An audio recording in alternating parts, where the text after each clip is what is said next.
There's a lot of different ways. We often do flexions on the bit and that sort of thing, but I also, before I ride, will just work on the horse being able to flex here. So I just put my hand on the neck. Okay. Yeah, and see how she wants to take the ears to the right? They all do. This is what they all do. So, you know, spending a little bit, and then I might come here, see, and straighten it back up again. Okay. And then ask it again. And I just sort of go until the horse can figure out how to let go and be able to turn the head. And they get frustrated sometimes, you know. And sometimes I might not succeed entirely, you know what I mean? So, but I'll just try to get it, there you go, and just to sort of give them a reference that they can. Okay.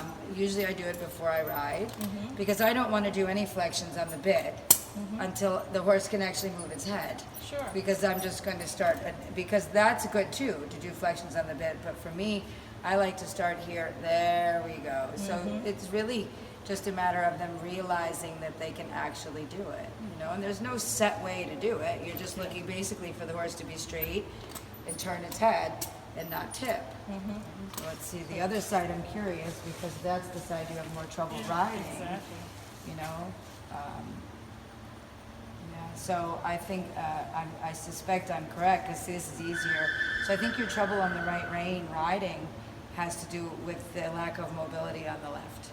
It makes sense, right? Because you're saying to lengthen that side, and she's saying I'd rather be here and keep it locked. So, you know, while I would definitely do both sides, you can see this side's much easier. I think the solution is going to be working on the other side.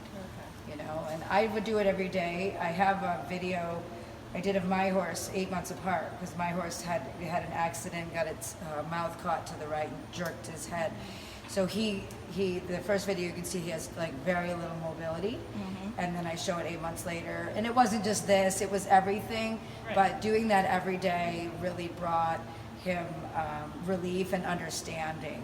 And you can even work, like right here is your TMJ on the horse. So like my horse, particularly on the left, had trouble.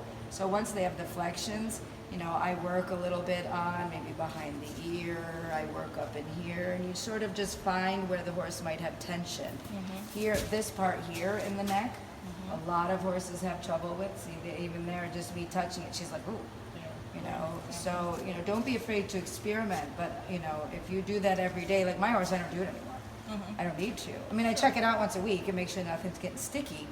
But if you use this every day before you get on, 5 minutes, you know, within a week, I think you'll find she's like, oh yeah, I can do that. And, you know, and that makes it easier for them to transfer the riding. Sure. Cool. Is that it? Yeah, it's good.